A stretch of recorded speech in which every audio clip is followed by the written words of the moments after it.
Solve कर रहे हैं एक्सरसाइज 6.6 में क्वेश्चन नंबर 7 से शुरू करने वाले हैं। इसके पहले कि हम शुरू करें, मैं आपसे रिक्वेस्ट करना चाहता हूं, अगर आपने हमारे चैनल को सब्सक्राइब नहीं किया है तो प्लीज़ सब्सक्राइब कर लीजिए, बेल आइकन को दबा लीजिए ताकि आने वाली वीडियोस की जानकारी सबसे पहले आप तक पहुंचे। अगर मेरा पढ़ाने का तरीका आपको अच्छा लगता है तो आप लाइक भी कर सकते हैं, अपने फ्रेंड्स के साथ शेयर कर सकते हैं, फाइन। और अगर कोई डाउट है तो आप कॉमेंट बॉक्स में लिख कर भी बता सकते हैं। तो चलते हैं क्वेश्चन नंबर 7 की तरफ। क्वेश्चन कहता है find the population of a city eight any time T given that the rate of increase of population is proportional to the population at the instant and that in a period of 40 years population increased from 30,000 to 40,000। Question में बताया गया है कि 40 साल के period में population जो है 30,000 था, वो अभी 40,000 हो चुका है 40 साल में, ठीक है। और आपको क्वेश्चन में पूछा गया है कि अगर कोई टाइम टी दिया हुआ है तो पॉपुलेशन कितना होगा, ठीक है। तो सबसे पहले मैं पॉपुलेशन को x ले लेता हूँ, let x be the population, ठीक है।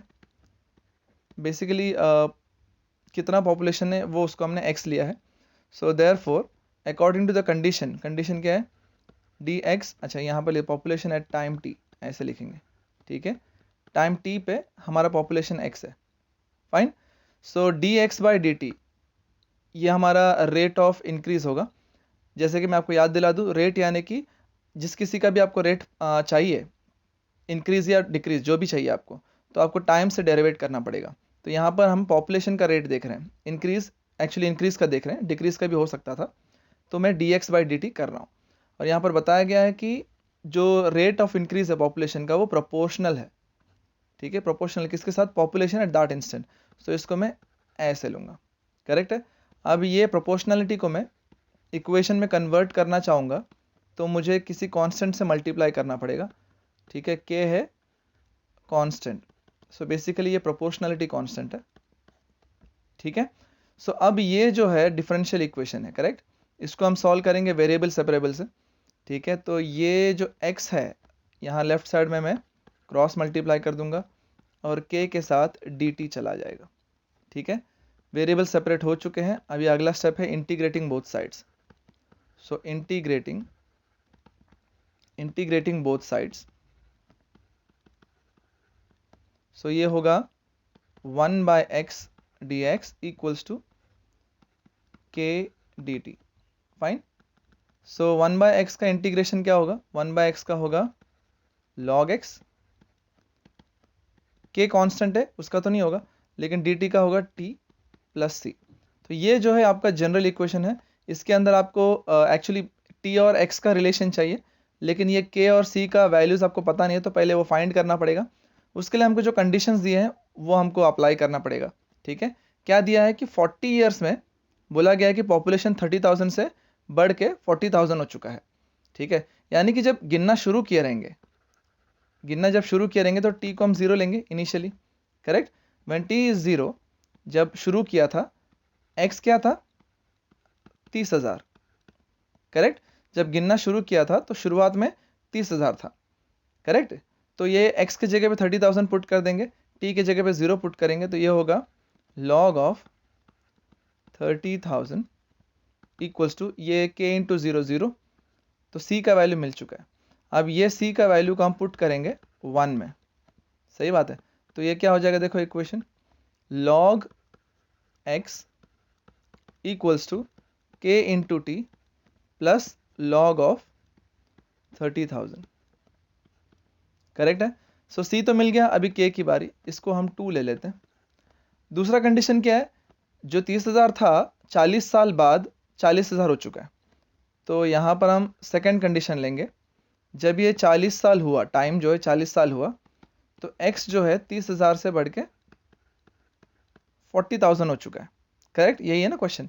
तो अब हम क्या करेंगे, t की जगह 40 लिखेंगे, x की जगह 40,000 लिखेंगे, तो ये होगा log of 40,000 equals to k into 40 plus log 30,000, ठीक है। log वाले को साथ में ले लो, सो ये होगा log of 40,000 minus log of 30,000 equals to 40k, सही बात है।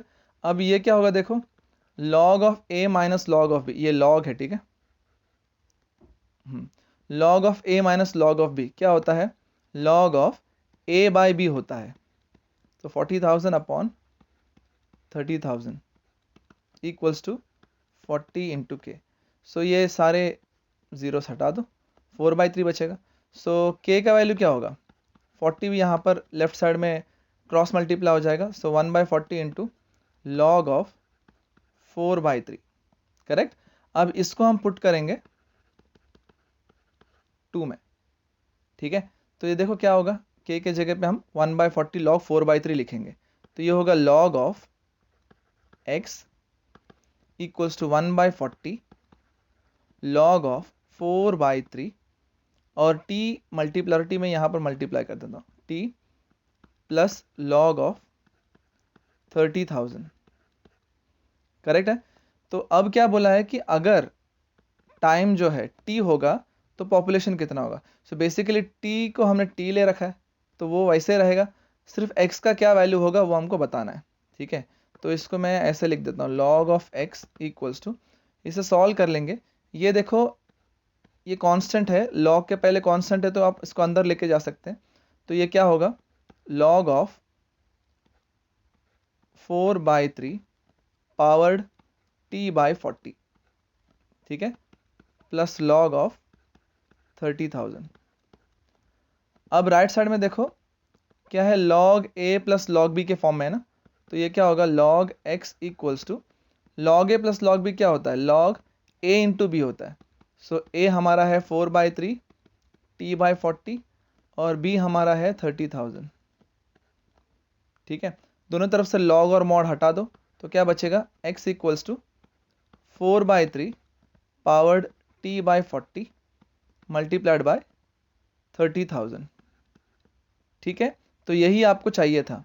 याद रखें हमको टाइम दिया नहीं था, हमको टाइम सिर्फ t बोला था और हमको पॉपुलेशन चाहिए था जो कि हमारा x है।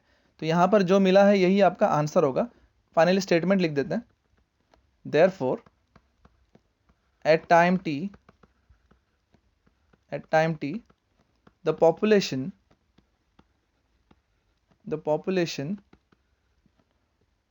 is 30,000 multiplied by 4/3 powered t/40, ठीक है।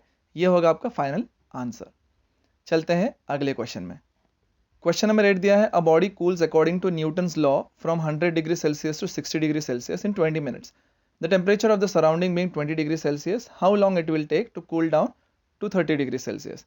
सो बेसिकली यहाँ पर एक बॉडी है, जो बॉडी यानी कि कोई तो चीज़ है जो 100 डिग्री से 60 डिग्री तक पहुँच जाता है उसका टेम्परेचर सिर्फ 20 मिनट में, ठीक है। और हमको पूछा गया है कि अगर वो 30 डिग्री तक पहुँचता है तो कितना टाइम लगेगा, और सराउंडिंग का टेम्परेचर दिया यानी कि रूम टेम्परेचर दिया है। यहाँ लिख देते हैं न्यूटन्स लॉ ऑफ कूलिंग क्या है, Newton's law of cooling. Newton's law of cooling होता है D theta by D T equals to minus के थीटा माइनस थीटा नॉट, और थीटा नॉट जो होता है वो रूम टेम्परेचर या फिर सराउंडिंग टेम्परेचर हम कह सकते हैं, ठीक है। तो इसी को यूज़ करके हमको इस क्वेश्चन को सॉल्व करना है। सो थीटा जो है टेम्परेचर होता है, यहाँ लिख देता हूँ मैं, थीटा जो है टेम्परेचर, ठीक है, फिक्स है। टी जो है टाइम, तो यही चीज़ों को हमको कंटिन्यू करना है। So d theta upon d T equals to minus के theta minus theta naught, room temperature आपको दिया हुआ है, ये देखो सराउंडिंग का टेम्परेचर है 20 डिग्री सेल्सियस, तो इसको हमको लेके चलना है, ठीक है। अब ये क्या होगा, ये वेरिएबल सेपरेबल से सॉल्व कर सकते हैं। ये थीटा माइनस 20 को आप डी थीटा के पास ले आओ, के इंटू डी टी। अब ये वेरिएबल सेपरेट हो चुका है, आपको बस इंटीग्रेट करना है दोनों तरफ। सो इंटीग्रेटिंग बोथ साइड्स, तो क्या होगा 1/थीटा माइनस 20 डी थीटा माइनस के इंटू डी टी, ठीक है। सो ये क्या होगा, देखो 1/थीटा माइनस 20, इसका derivative with respect to theta क्या होगा, थीटा का डेरिवेटिव 1 है, 20 का 0, सो ये तो 1 आएगा, यानी कि डिनोमिनेटर का डेरिवेटिव न्यूमरेटर में है। जब ऐसा होता है तो आंसर आता है लॉग ऑफ डिनोमिनेटर, तो मैंने वो कर दिया। यहाँ पर माइनस के इंटू डी टी का इंटीग्रेशन टी, और आपको साथ में प्लस सी भी आ जाएगा। तो ये रिलेशन तो थीटा और टी का है, राइट, टेम्परेचर और टाइम का है। के और सी कॉन्स्टेंट्स है, जो इनका वैल्यूज़ निकालना पड़ेगा, उसके लिए कंडीशंस हमको दिया है वो यूज़ करना पड़ेगा। तो मैंने इसको पहले 1 ले लिया। आपको बताया गया कि जो बॉडी जो भी है उसका टेम्परेचर 100 से लेके 60 तक पहुंचा, यानी कि शुरुआत में उसका टेम्परेचर 100 था। तो यहाँ पर लिख देता हूँ मैं, जब शुरुआत में यानी कि टाइम जब 0, जब मेजर करना शुरू किए थे, तो उस वक्त का टेम्परेचर हम लेंगे 100 डिग्री सेल्सियस, करेक्ट ना, शुरुआत में, यानी कि t इक्वल टू 0। तो ये दोनों अप्लाई कर देंगे 1 में, तो क्या होगा, लॉग ऑफ थीटा जो है 100 पुट करना है, करेक्ट, माइनस ये तो 0 हो जाएगा, c आएगा। तो यहाँ से c का वैल्यू क्या मिला, देखो, लॉग ऑफ 100 माइनस 20, ये तो हो गया 80, करेक्ट है। इसको हम पुट करेंगे 1 में, तो ये क्या होगा, log of theta minus 20 equals to minus K T plus log of 80, ठीक है। तो ये हो गया हमारा c का वैल्यू के साथ में इक्वेशन। अब अभी भी हमारे पास k का वैल्यू नहीं है, तो और एक कंडीशन है, वो भी हम पुट करेंगे। हमको बताया गया है कि जब 20 मिनट बीत गए, यानी कि यहाँ लिख देता हूँ t इक्वल टू 20 मिनट्स, तो टेम्परेचर जो है वो 100 से अभी कहाँ पर आ चुका है, 60 डिग्री सेल्सियस पे, ठीक है। ये 20 मिनट्स लिख देता हूँ, ठीक है। सो 20 मिनट में टेम्परेचर जो है 100 से 60 पे आ चुका है। अभी ये दोनों वैल्यूज हम अप्लाई करेंगे, तो देखो क्या होगा, लॉग ऑफ थीटा के जगह पे 60 माइनस 20, टी के जगह पे 20, सो ये होगा माइनस के इंटू 20 प्लस लॉग 80, ठीक है। लॉग को साथ में ले लो, ये कितना हो रहा है, देखो, लॉग ऑफ 60 माइनस 20, ये तो होगा 40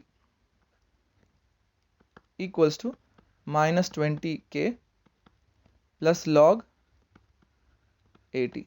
अब लॉग को साथ में ले लो, और ये 20 के को मैं लेफ्ट साइड में ऐड कर देता हूँ, और ये होगा log of 80 minus log of 40। So right side में log a minus log b, ये क्या होगा, log of a by b, correct है।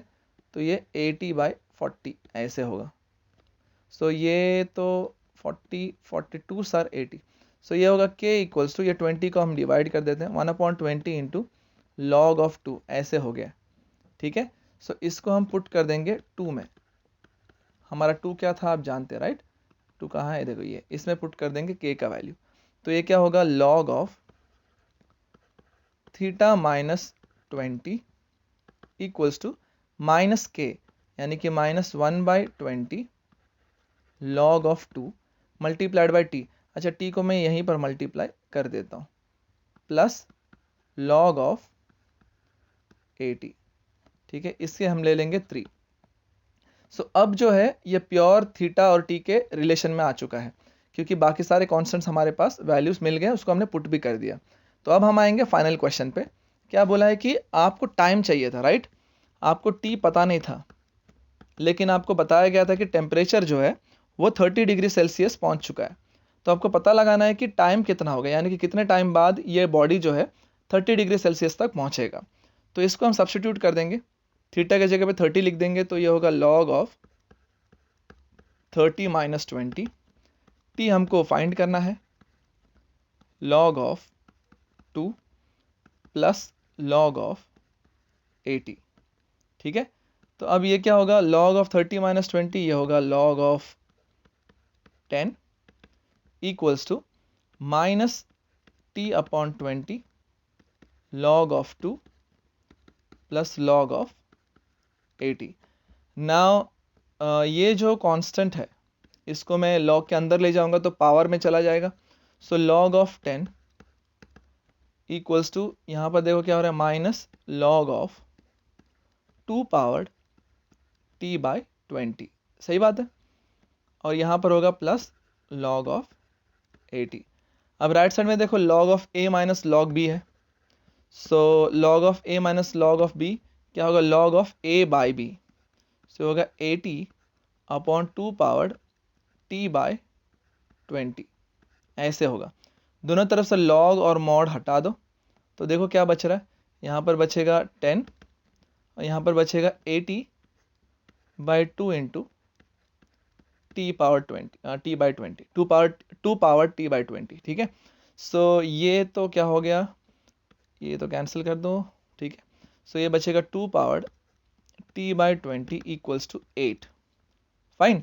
अब ये 8 जो है वो क्या होता है, 8 को मैं 2 के फॉर्म में लिखूंगा तो 2 क्यूब होता है, सही बात है। अब ये देखो दोनों बेस इक्वल है, यानी कि इनके पावर्स भी इक्वल होने चाहिए क्योंकि बीच में इक्वल टू साइन है। सो ये क्या होगा, t बाई 20 इक्वल्स टू 3। तो इससे क्या मिला, t इक्वल्स टू 20 इंटू 3 यानी कि 60। और अभी तक हम टाइम मिनट्स में लिए, तो टाइम क्या होगा 60 मिनट्स, ठीक है। सो आप 60 मिनट्स भी लिख सकते हैं या फिर 1 हार 1 घंटा ऐसे भी लिख सकते हैं, जो भी आपको लिखना है, जिससे जैसे भी आपको लिखना है। सो यहाँ लिखेंगे there for after 1 hour the body temperature reaches 30 degree Celsius. So ये चाहिए था कितने देर बाद बॉडी जो है 30 डिग्री सेल्सियस तक पहुंचेगा बॉडी टेम्परेचर, तो हमने बता दिया भाई 1 घंटे बाद होगा, ये 1 है, ठीक है। 1 हार, आफ्टर 1 हार 1 घंटे में बॉडी टेम्परेचर जो 30 डिग्री सेल्सियस तक पहुंच जाएगा। तो ये आपका हुआ फाइनल आंसर। चलते हैं अगले क्वेश्चन में। क्वेश्चन नंबर 9 कहता है, a right circular cone has height 9 centimetre and radius of base 5 centimetre. It is inverted and water is poured into it. If at any instant the water level rises at the rate of pi by a centimeter per second, where a is the area of water surface at that instant, show that the vessel will be full in 75 seconds. So जो question दिया उसका situation मैंने diagram में बनाया है। आप देख सकते हैं ये कोन है जो इन्वर्टेड पोजिशन में है और उसके अंदर पानी पोर किया जा रहा है और ये कोन का हाइट है 9 सेंटीमीटर, ये मैंने यहाँ पर बनाया। अगर मैं हाइट को h ले लूँ तो h इक्वल टू 9 सेंटीमीटर और ये है रेडियस ऑफ बेस, जिसको मैं r अगर बोल दूं तो r होगा 5 सेंटीमीटर, ठीक है। और क्या है कि जैसे जैसे आप वाटर पोर करते जाओगे वाटर का लेवल बढ़ता जाएगा और जैसे जैसे वाटर का लेवल बढ़ेगा आप ये सरफेस का एरिया देखो, सरफेस का एरिया बढ़ता जाएगा ना, करेक्ट, और चौड़ा होता जाएगा, ठीक है। सो बेसिकली हाइट और रेडियस में भी रिलेशन है, ठीक है। जैसे हाइट बढ़ेगा रेडियस भी बढ़ेगा। तो जो रिलेशन दिया अगर मैं यहाँ पर रिप्रेजेंट करूँ, सपोज h में हाइट ले रहा हूँ कोन का, लेट, और r जो है रेडियस लेता हूँ, ठीक है। सो जो रिलेशन दिया है उसके हिसाब से हाइट अपॉन रेडियस क्या होना चाहिए, 9/5, ये रेशियो है, राइट। क्योंकि h और r जो है वो एक दूसरे से रिलेटेड है, ठीक है। जैसे जैसे हाइट बढ़ेगा वैसे वैसे रेडियस बढ़ेगा, तो ये रिलेशन को हम मेंटेन रखेंगे। Fine, h by R equals to 9/5। अभी यहाँ पर हमको ये समझना है कि यहाँ पर और क्या चीज़ें दिया है। यहाँ पर दिया है देखो, water level rises eight the rate of pi by a centimetre पर सेकेंड, यानी कि वाटर लेवल जिस स्पीड से बढ़ रहा है वो स्पीड दिया हुआ है। वाटर लेवल का इंक्रीज होना इसका मतलब क्या है, वाटर लेवल का जो हाइट है वो बढ़ना। अब rate of rise in the water level यानी कि हाइट का इजाफा होना, ठीक है, यानी कि हाइट में बदलाव होना। अब वो रेट बोला है तो हम t से डेरिवेट करेंगे यानी कि टाइम से डेरिवेट करेंगे। ये क्या दिया हुआ है, पाई अपॉन a सेंटीमीटर पर सेकेंड ऐसे दिया हुआ है, ठीक है। और ये a क्या है, वाटर सरफेस का एरिया कहाँ है, वाटर सरफेस का एरिया तो सर्कुलर है, करेक्ट, यानी कि a जो है वो क्या होगा, एरिया ऑफ सर्कल होगा, a जो होगा पाई r स्क्वायर्ड होगा, ठीक है। क्योंकि a क्या बोला गया है कि वाटर सरफेस का एरिया है और वाटर सरफेस तो सर्कुलर होता है, तो पाई r स्क्वायर, तो पाई r स्क्वायर अगर पुट करेंगे तो dh बाई dt क्या होगा, therefore dh by dt equals to pi upon pi r squared ऐसे होगा। अब ये पाई और पाई कैंसिल हो जाएगा तो यहाँ से हमको dh बाई dt क्या मिलेगा, dh बाई dt मिलेगा 1/r स्क्वायर्ड, ठीक है। अब बेसिकली ये जो क्वेश्चन है हाइट और टाइम का है, सही बात है, क्योंकि हमको ये प्रूव करना है, शो करना है कि वेसल फुल हो जाएगा कितने सेकंड्स में, 75 सेकंड्स में, यानी कि आपको टाइम t दिया हुआ है और आपको ये बताना है कि 75 सेकंड्स में जो है ये पूरी तरह भर जाएगा, यानी कि हाइट जो है वाटर का वो 9 सेंटीमीटर हो जाएगा, ये हमको प्रूव करना है, ठीक है ना। सो यहां पर लिख देता हूं, to show if t equal to 75 seconds then height equals to 9 centimetre. ये हमको शो करना है कि अगर टाइम 75 सेकेंड्स हुआ तो हाइट 9 सेंटीमीटर होगा वाटर लेवल का। ठीक है, यानी कि क्वेश्चन जो है एच और टी का है। इसमें आर को क्या कर सकते हैं, ये देखो यहाँ पर हमने रिलेशन निकाला हुआ है, इसमें से यूज करेंगे और आर को जो है एच में कन्वर्ट करेंगे। ठीक है, तो ये जो भी हमने रिलेशन बनाया है उसको एक नंबर दे देते हैं, इसको हम 1 ले लेते हैं। सो फ्रॉम 1 वी हैव, क्या है हमारे पास, h by R equals to 9/5, ये इक्वल्स टू साइन। ठीक है, so therefore 1 by R equals to क्या होगा, 9/5h ऐसे होगा, और हमको तो 1 बाय आर स्क्वायर चाहिए, therefore 1 by R square equals to, दोनों तरफ स्क्वायर कर दो, 81/25h स्क्वायर ऐसे होगा। अब इसको हम पुट करेंगे इसके अंदर, इसको 2 ले लेते हैं। ठीक है, नीचे चलते हैं, पुट इन 2। सो 2 में पुट करेंगे तो क्या होगा, देखो dh/dt equals to 1 by R square यानी कि 81/25h स्क्वायर ऐसे होगा। तो आप देख सकते हैं r को हमने h के फॉर्म में कन्वर्ट कर दिया, क्योंकि क्वेश्चन जो है h और t में चाहिए हमको। ठीक है, तो अभी वेरिएबल सेपरेट कर लेते हैं। h स्क्वायर्ड को मैं dh के पास पहुंचा देता हूँ, यहाँ पर 81/25 है, ये 81 जो है आपको कंफ्यूज नहीं करना है, ये 81 प्रॉपरली लिख देता हूँ मैं, 81/25 dt। ठीक है, वेरिएबल सेपरेट हो चुका है। अगला स्टेप होगा integrating both sides, integrating both sides. So ये होगा h squared integration with respect to h, 81/25 constant है dt, करेक्ट है। h स्क्वायर्ड का क्या होगा, h³/3, 81/25 dt का होगा t, करेक्ट, और प्लस c। अब क्वेश्चन क्या है, क्वेश्चन हमको पूछा गया है कि 75 सेकेंड्स में h जो है 9 सेंटीमीटर होना चाहिए। ठीक है, लेकिन इसमें जो c है इसका वैल्यू तो नहीं पता ना, इसको फिलहाल हम 1 ले लेते हैं।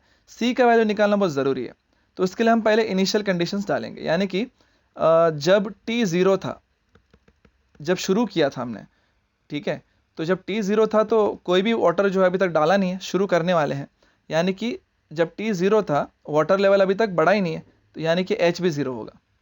ठीक है, यानी कि अभी तक शुरू किया नहीं पानी डालना, तो हाइट तो बढ़ेगा ही नहीं, हाइट तो अभी भी 0 है।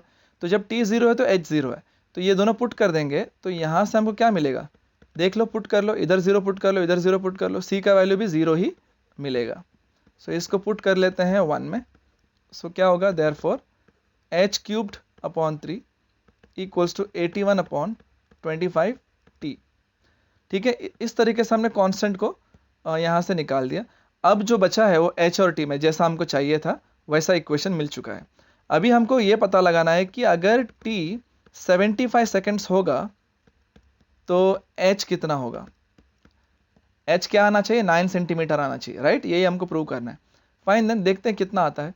तो h³/3 इक्वल्स टू 81/25 और t के जगह पे हम लिखेंगे 75।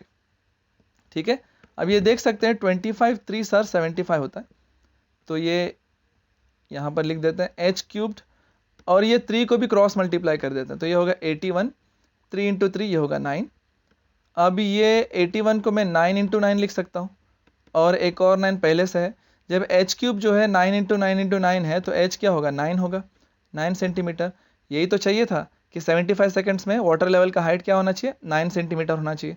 ठीक है, ये हो गया, यानी कि हमारा फाइनल आंसर क्या होगा, therefore when t equals to 75 seconds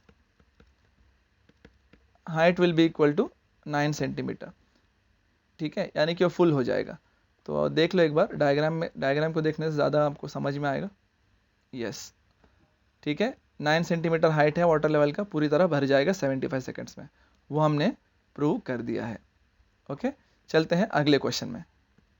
question number 10 दिया है, assume that the spherical rain drop evaporates at rate proportional to its surface area if its radius originally is 3 mm and 1 hour later has been reduced to 2 mm.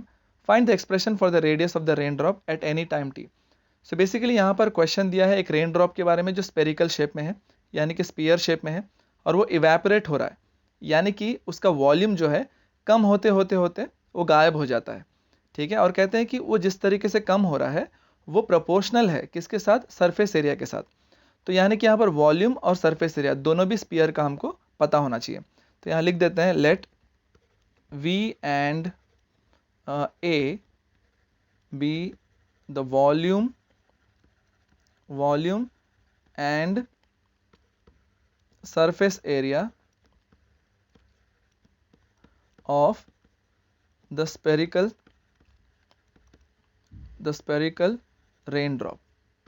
ठीक है, हमने volume को V consider कर लिया, surface area को A consider कर लिया उस स्पेरिकल रेन ड्रॉप का। ठीक है, तो यानी कि यहाँ पर जो बताया गया है कि वॉल्यूम जो है डिक्रीज होता जा रहा है किस रेट से, dV/dt के रेट से, और वो प्रोपोर्शनल है किसके साथ, सरफेस एरिया के साथ। ठीक है, इस तरीके से हमको दिया गया है। तो इसे मैं अगर प्रोपोर्शनलिटी निकाल दूं तो dV/dt equals to K into A ऐसे लिख सकते हैं। यहाँ पर हमको एक चीज़ ध्यान देना है कि जो क्वेश्चन है, यानी कि जो इक्वेशन मिला है वॉल्यूम और एरिया दिखाई दे रहा है हमको, करेक्ट, और टाइम भी है, लेकिन जो क्वेश्चन है वो रेडियस और टाइम वाला है। ठीक है, यानी कि क्वेश्चन के अंदर हमको वॉल्यूम एरिया वगैरह नहीं चाहिए, हमको रेडियस चाहिए। ठीक है, तो हमको उसके लिए कुछ सब्स्टिट्यूशंस करने पड़ेंगे। V यानी कि हमने क्या सोचा था, वॉल्यूम ऑफ स्फीयर। तो वॉल्यूम ऑफ स्फीयर क्या होता है, 4/3 πr³। तो इसको हम सब्स्टिट्यूट करेंगे V के जगह पे। A यानी कि सरफेस एरिया जो कि 4πr² होता है स्फीयर के मामले में, तो ये दोनों जो है सब्स्टिट्यूट करेंगे।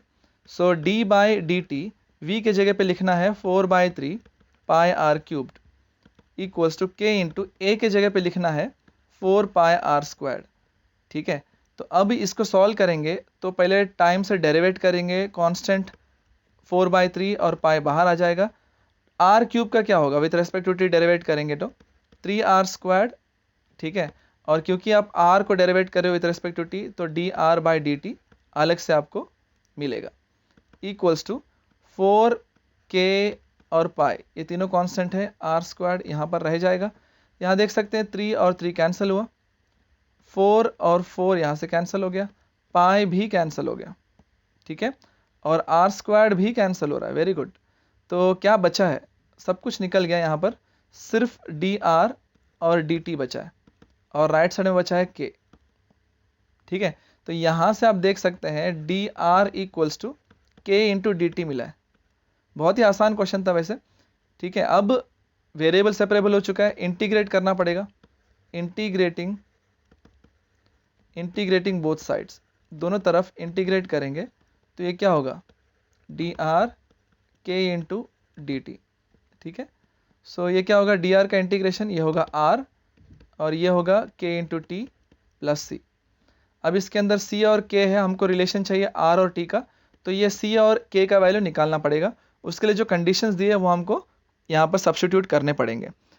कंडीशन क्या दिया है कि उसका जो रेडियस है वो ओरिजिनली 3 mm था, लेकिन 1 घंटे बाद वो 2 mm हो जाता है। यानी कि जब शुरुआत में जब मेजर करना शुरू किया ना, यानी कि शुरुआत में, यानी कि t इक्वल टू 0, r क्या था, 3 mm था। इन दोनों को सब्स्टिट्यूट करो, r के जगह पे 3, t के जगह पे 0, यानी कि c का वैल्यू मिलेगा 3। इसको आपको पुट करना है 1 में, तो ये क्या होगा, r equals to kt plus 3। ठीक है, इसको हम ले लेंगे 2। अभी भी हमको k का वैल्यू पता लगाना बचा है। तो आपको बताया गया है कि 1 घंटे बाद, ठीक है, 1 घंटे बाद रेडियस जो है 2 mm हो चुका है, यानी कि t को मैं अगर हार में लूँ 1 हार। ठीक है, अगर टाइम 1 घंटा हो चुका है तो रेडियस जो है 2 mm हो जाएगा। तो इसको सब्स्टिट्यूट कर लेंगे, 2 इक्वल्स टू k इंटू 1, ये तो k ही रहेगा, प्लस 3। तो यहाँ पर हमको k का वैल्यू क्या मालूम पड़ रहा है, 2 माइनस 3, यानी कि ये होगा -1। सो k का वैल्यू -1 मिला है, इसको हम 2 में लिख देंगे। सो ये क्या होगा देख लो, r इक्वल्स टू k का वैल्यू है -1, सो ये होगा -1 into T minus T plus 3, ऐसे मिला है। या तो इसको हम ऐसे भी लिख सकते हैं, r equals to 3 minus T, ये भी चलेगा। तो यहाँ पर आप देख सकते हैं r और t का एक प्रॉपर रिलेशन मिल चुका है। तो हमको जो आंसर चाहिए था, क्या चाहिए था, हमको एक्सप्रेशन चाहिए था। ओके, हमको सॉल्व वगैरह नहीं करना था, सिर्फ एक एक्सप्रेशन चाहिए था, यही आपका आंसर हो जाएगा। ठीक है, एक्सप्रेशन चाहिए था उनका, राइट। सो ये है आपका रिक्वायर्ड एक्सप्रेशन। Required expression. ठीक है, चलते हैं अगले क्वेश्चन में। क्वेश्चन नंबर 11 दिया है, the rate of growth of population of a city eight any time t is proportion। Question number 11 दिया है, the rate of growth of population of a city eight any time t is proportional to the size of the population. For a certain city, it is found that the constant of proportionality is 0.04. Find the population of the city after 25 years if the initial population is 10,000. आपको E का value दिया है, ये ज़रूरत पड़ सकता है आपको। ठीक है, क्वेश्चन है कि जो ग्रोथ है पॉपुलेशन का वो डायरेक्टली प्रोपोर्शनल है साइज ऑफ द पॉपुलेशन के लिए। तो सबसे पहले हम x को ले लेते हैं साइज ऑफ द पॉपुलेशन। ठीक है, साइज ऑफ द पॉपुलेशन। ठीक है, अभी क्या कहा है, rate of growth of population, यानी कि जब भी आपको रेट चाहिए तो आप टाइम से डेरिवेट करेंगे। ठीक है, पॉपुलेशन को, तो आपको rate of growth of population मिल जाएगा। ठीक है, कहा है कि ये डायरेक्टली प्रोपोर्शनल है किसके साथ, size of the population existing, यानी कि x के साथ। तो यहाँ से आपको प्रोपोर्शनलिटी कांस्टेंट क्या मिलेगा, अगर आप इक्वेशन में इसको कन्वर्ट कर देंगे तो k आपको कांस्टेंट, k के जगह कुछ भी ले सकते हो लेकिन मैंने k लिया। ठीक, k हो गया आपका प्रोपोर्शनलिटी कांस्टेंट। ठीक है, तो इससे आपको क्या करना, क्या होता है आपको, यह प्रोपोर्शनलिटी से ये इक्वेशन में कन्वर्ट हो जाता है। लेकिन आपको यहाँ पर देख सकते हैं प्रोपोर्शनलिटी कांस्टेंट का वैल्यू दिया हुआ है 0.04, इसको हमको पुट करना पड़ेगा। ठीक है, given that k equals to, यानी कि प्रोपोर्शनलिटी कांस्टेंट 0.04 है। सो देयरफॉर ये क्या होगा, dx by dt equals to k के जगह पे 0.04 लिखना पड़ेगा, करेक्ट, इंटू x।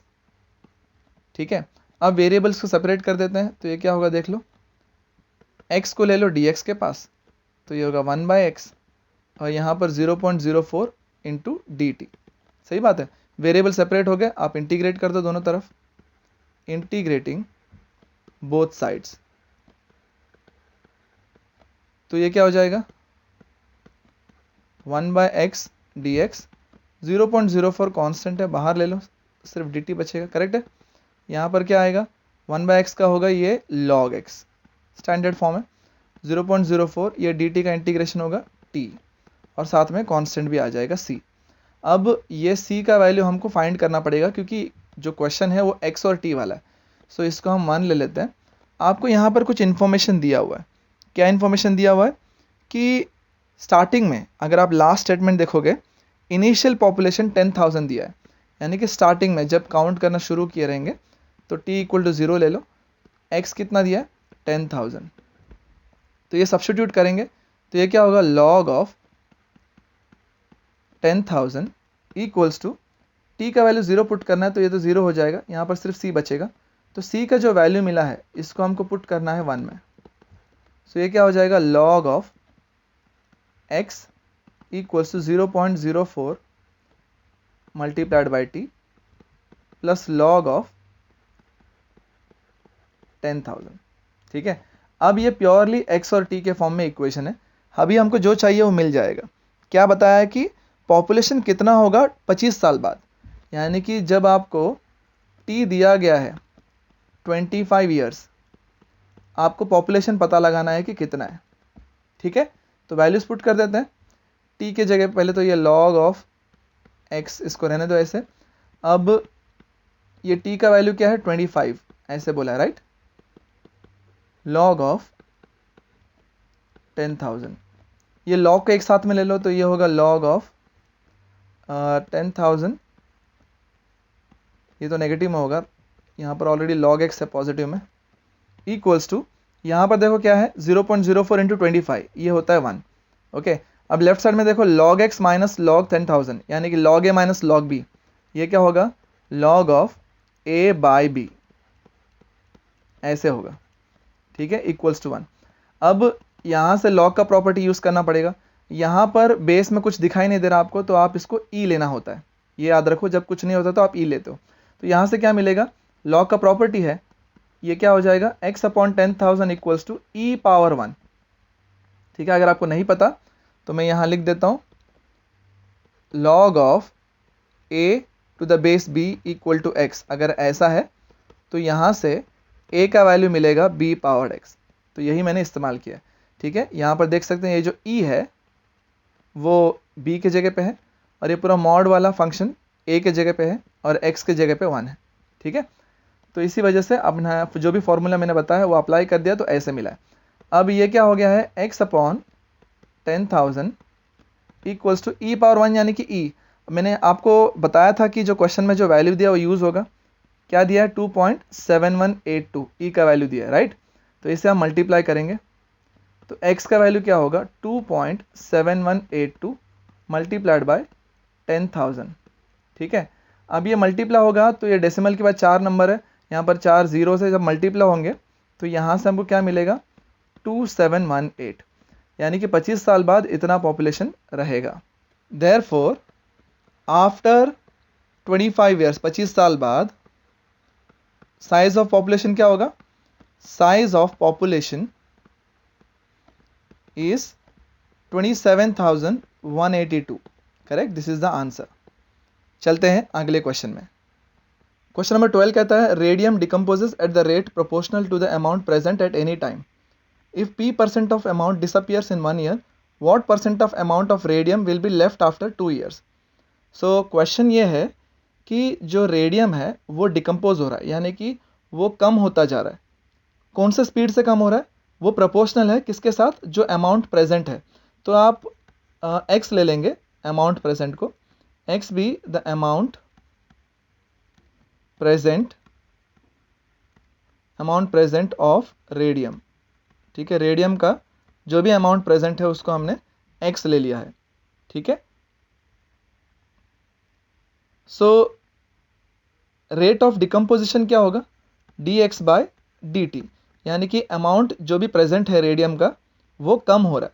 ठीक है, ये प्रोपोर्शनल है किसके साथ, अमाउंट प्रेजेंट यानी कि x के साथ। इसको मैं प्रोपोर्शनलिटी कांस्टेंट अप्लाई कर दूंगा तो ये इक्वेशन बन जाएगा, लेकिन मुझे -k लेना पड़ेगा कांस्टेंट। ठीक है, नेगेटिव साइन इसलिए क्योंकि ये डिकम्पोज हो रहा है, डिक्रीज हो रहा है। ठीक है, यहाँ पर लिख देंगे k है प्रोपोर्शनलिटी कांस्टेंट। ठीक है, तो अब ये क्या हो गया, नीचे चलते हैं, dx by dt equals to -kx। अब ये वेरिएबल सेपरेबल कर सकते हैं ना, dx 1/x minus k into dt। Variable जब सेपरेट हो चुका है अगला स्टेप होता है integrating. So integrating both sides. So ये क्या होगा, 1/x dx equals to -k dt। 1/x का इंटीग्रेशन होगा log of x, okay, -k dt का ये होगा t प्लस c। ये जो इक्वेशन मिला है इसमें देखो k और c कॉन्स्टेंट्स है, हमको इसका वैल्यू निकालना है क्योंकि इक्वेशन जो है x और t का हमको चाहिए, तो इसको 1 ले लेते हैं। ठीक है, हमको कहते हैं कि एक साल में जो भी जो अमाउंट था रेडियम का वो p% कम हो चुका है। सो मान लो शुरुआत में जब t0 जब आपने मेजर करना शुरू किया था, मान लो अमाउंट जो है 1 था। ठीक है, अब ये पुट करेंगे, शुरुआत में मान लो 1 था ना, तो इसको पुट कर लेंगे तो क्या होगा, log 1 equals to k into 0, ये तो 0 हो गया, तो c का वैल्यू मिल गया log 1। अब log 1 क्या होता है, log 1 0 होता है, तो इसको हम पुट कर लेंगे 1 में, तो ये होगा log of x equals to -k into t। ठीक है, ये आपका इक्वेशन नंबर 2। अभी k का वैल्यू चाहिए। अब अगला कंडीशन, जब टाइम जो है एक साल बीत गया, 1 ईयर, तो अमाउंट कितना बचा है, जितना भी था स्टार्टिंग में मान लो 1 था, अब उसमें से p% कम हो चुका है, तो 1 माइनस p बाय 100 कर दो। अब ये पुट करेंगे, देखो क्या मिलता है, log of 1 minus p by 100 equals to t का वैल्यू 1, यानी कि -k equal to log of 1 minus p by 100 ऐसे मिला है। ठीक है, नीचे चलते हैं, इसको हम पुट कर देंगे 2 में, पुट इन 2। सो ये क्या होगा, log of x equals to -k के जगह पे ये log पुट करेंगे, log of 1 minus p by 100 multiplied by t। सही बात है। अब जो मिला है वो x और t का प्योर आपको इक्वेशन मिल चुका है। फाइन। अब हमको क्या पूछा है कि अगर 2 साल तक रख दिया जाएगा तो कितना अमाउंट बचेगा। ठीक है, so when t equals to 2 years, आपको पता लगाना है कि x का वैल्यू कितना रहेगा। सो अप्लाई कर देते हैं। So log of x equals to, t के जगह पे हमको 2 लिखना है, मैंने 2 पहले लिख दिया, log of 1 minus p by 100। ठीक है, अब ये log के पहले जो कांस्टेंट है आप अंदर लेके जा सकते हैं, तो ये होगा log of x equals to log of 1 minus p by 100, इसका स्क्वायर हो जाएगा ना। अब दोनों तरफ से log और mod हटा दो तो क्या बचेगा, x equals to 1 minus p by 100 का स्क्वायर। तो ये जो मिला है इतना अमाउंट बचेगा। सो देयरफॉर यहाँ पर लिख देंगे, therefore after 2 years, amount of radium left, कितना रेडियम बचा है, is 1 minus p by 100 whole square. याद रखिए ये परसेंट में लिखना होगा। ठीक है, क्योंकि क्वेश्चन में हमको परसेंट में पूछा है तो हम आंसर भी जो है परसेंट में लिखेंगे। ठीक है, दैट्स इट। इसी के साथ ये एक्सरसाइज खत्म हुआ और चैप्टर भी खत्म हुआ।